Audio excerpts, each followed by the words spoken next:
Bonjour à toutes et à tous. Moi, j'ai la chance de finir par cette riche matinée par un sujet qui va vous mettre l'eau à la bouche, à tous. Et ça tombe bien. Un peu de biomasse et un peu d'agriculture. Voilà, donc parlons d'abord un peu forêt. Vous savez que avec les 70 millions de tonnes de CO2 stockées dans une année, ben, la forêt française, elle est vraiment un puits de carbone et nos poumons. Si, en plus, nous sommes capables d'avoir des gens comme ce monsieur qui va arriver vite fait, avec des initiatives écologiques voilà, qui permettent en plus de valoriser le bois dans une démarche d'économie séculaire, et bien là, on peut dire qu'on est dans le cœur de la stratégie bas carbone. Alors, je vais laisser Monsieur Jean-Pascal Archambault, qui a réussi à orienter depuis un moment les activités de son groupe dans une démarche d'économie séculaire. Il va nous livrer le secret de ces 3 S. C'est ça? Merci, oui. Donc on va parler de bois, d'arbres, de forêt et de l'ère bas carbone qui nous est promis pour les siècles à venir. Donc tout d'abord, le groupe Archambault, on a eu l'occasion au cours des précédentes années de faire une présentation de notre entreprise, hein, une entreprise familiale basée dans l'ouest de la France qui transforme du bois. Donc un premier métier qui est l'exploitation forestière. Voilà, l'exploitation forestière et la scierie. Ensuite, la fabrication de palettes. Ça, c'est une activité importante qu'on est en train de développer depuis quelques années. La valorisation de tous nos sous-produits, des sures, des copeaux, des plaquettes, qu'on transforme sous forme de granulés pour le chauffage. On a d'hier la consommation d'énergie en chauffage était relativement importante hein, dans, le, dans, dans la consommation d'énergie. Et après, les résidus de nos scieries sont transformés en électricité à l'aide d'une cogénération. On a développé aussi une autre activité il y a 2 ans avec une usine qui s'est mise en route il y a quelques mois qui fabrique des blocs pour faire des palettes. Vous savez, dans une palette, il y a des planches et ensuite il y a des petits cubes. Et donc ces petits cubes sont fabriqués aujourd'hui avec du bois recyclé. Donc on récupère le bois dans les poubelles, enfin dans tous les systèmes de collecte organisés. Et ensuite ces bois vont être retraités pour être recomprimés et vont retourner à la fabrication des palettes.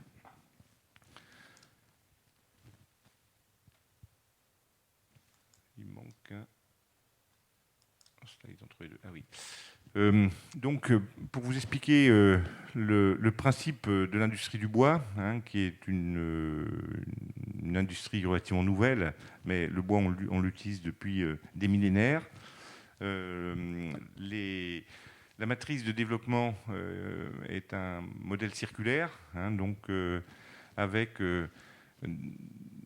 enfin, il y a trois façons, trois économies, hein, l'économie linéaire, l'économie du recyclage et l'économie circulaire. Donc l'économie circulaire, c'est celle qui consiste à prendre un produit, à le faire retourner à son point zéro. Et le bois correspond exactement à ce modèle. On va prendre du bois en forêt, on va le transformer dans des usines. Ensuite, on va lui faire un tour, l'envoyer chez nos clients, le recycler, le reprendre et le remettre dans notre boucle de production. Et en fin de boucle de production, on va pouvoir le brûler pour faire de l'énergie. C'est-à-dire qu'on a une boucle qui est complètement autonome. Tout à l'heure, on parlait de l'aluminium qui consomme, qui produit 1,9 tonnes de CO2 par tonne d'aluminium produit. Le bois, on a 0, voire on est excédentaire. C'est-à-dire qu'une fois qu'on a fait la boucle, on a produit plus d'énergie qu'on en a consommé.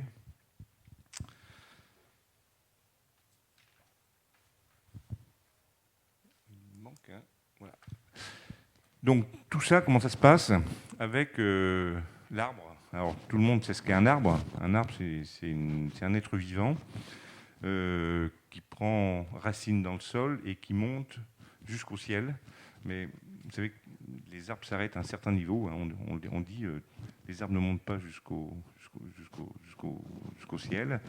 Et la vie sur Terre est organisée, on va dire, 3 pieds sous terre, environ 1 mètre. Donc avec le système racinaire et toute la vie qui peut se passer sous la terre, et jusqu'au sommet des arbres.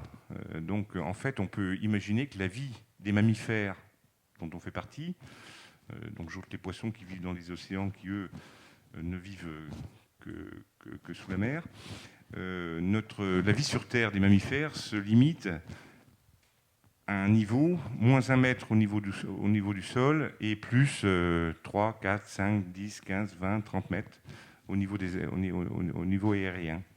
Alors, sauf dans les villes, bien sûr, où l'homme a été hyper créatif. Il a créé des immeubles pour vivre à 50 ou 60 mètres de hauteur dans des tours en béton.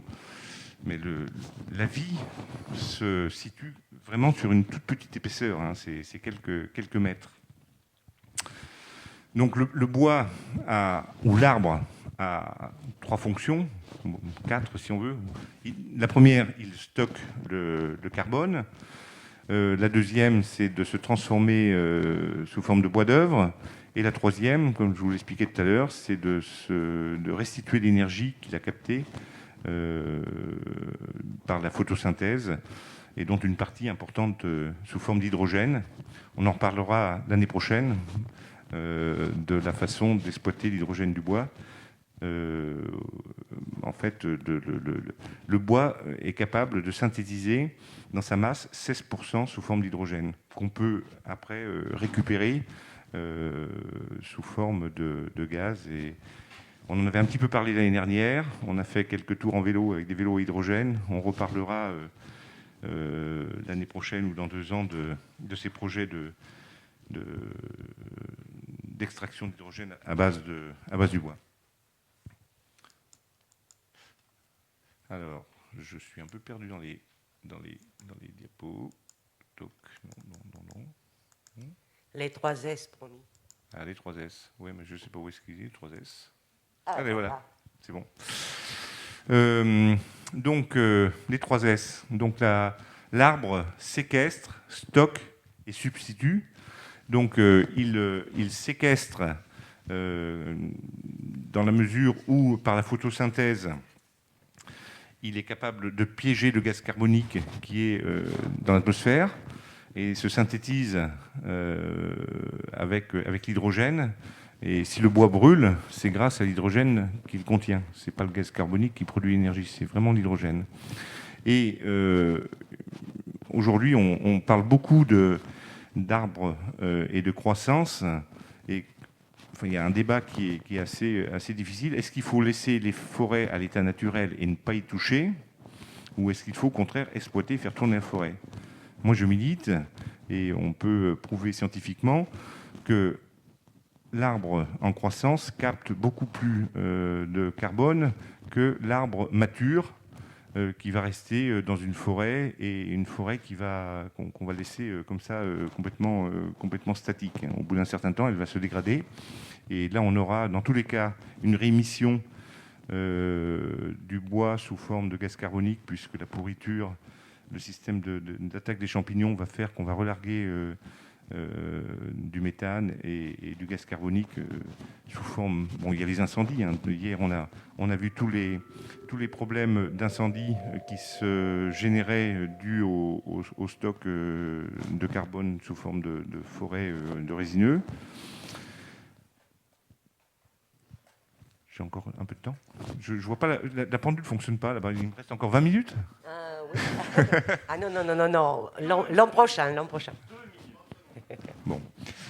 Donc l'arbre stocke bien sûr sur pied tout ce carbone et il se substitue sous forme de matériaux et de matériaux hyper isolants, puisque vous connaissez tous l'aptitude au bois, l'aptitude du bois comme matériau isolant. Ensuite, on a des objectifs très ambitieux sur l'avenir de la forêt. La forêt, en 2050, doit stocker 70% des émissions à gaz des effets de serre. Et la part des énergies décarbonées dans le mix énergétique est de 33% en 2030 et 100% en 2050. Donc une part prépondérante des énergies issues de la biomasse. Donc ça, c'est les objectifs qui ont été fixés par la stratégie nationale bas carbone et la programmation pluriannuelle des énergies. On n'en parle pas beaucoup, mais c'est ce qui a été décidé.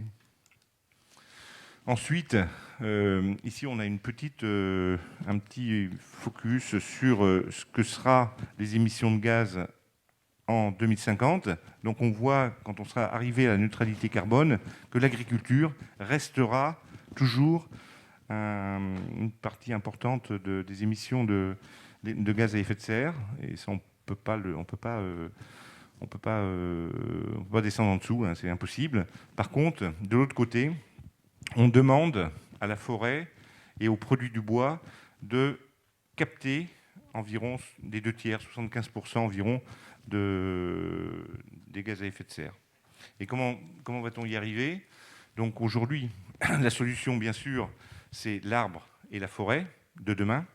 Donc il faut intensifier l'accroissement des superficies forestières avec une augmentation aujourd'hui qui est de l'ordre de 0,7% par an. Alors, 0,7% par an pour vous, c'est quoi? C'est les taux d'intérêt, je crois, ou quelque chose comme ça, ou c'est inférieur.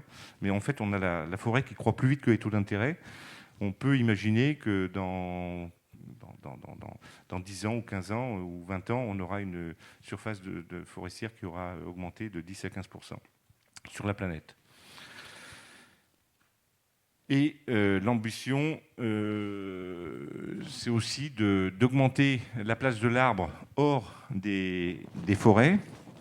Et quand on n'est pas en forêt, on est où? Dans les villes. Les villes, ça va être un peu compliqué de replanter et de reboiser les villes. Par contre, on a un domaine relativement important aujourd'hui, c'est les surfaces agricoles, où là, on a l'obligation aujourd'hui de reboiser et de remettre des haies en place. Hein, nos ancêtres l'avaient fait, ils l'avaient bien compris quand on s'en va sur la Vendée ou à quelques centaines de kilomètres ici, on voit des paysages qui ressemblent à cette photo. Malheureusement, les remembrements des années 50, 60, 70 ont supprimé ces paysages pour faire des grandes étendues agricoles qui sont aujourd'hui des catastrophes. Hein. On s'en rend bien compte et les agriculteurs sont pris dans un piège. On a du mal à revenir en arrière puisque la productivité on a obligé ces agriculteurs à exploiter des grandes surfaces. Donc il est obligatoire aujourd'hui qu'on revienne à une reforestation des zones agricoles. Et donc, la fin, je suis à la fin.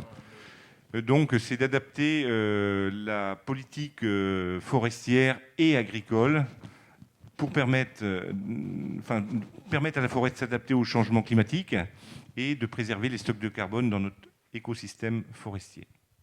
Merci. Merci beaucoup. Bravo pour le prix que E5T vous a décerné. C'est ce que je suis en train de dire.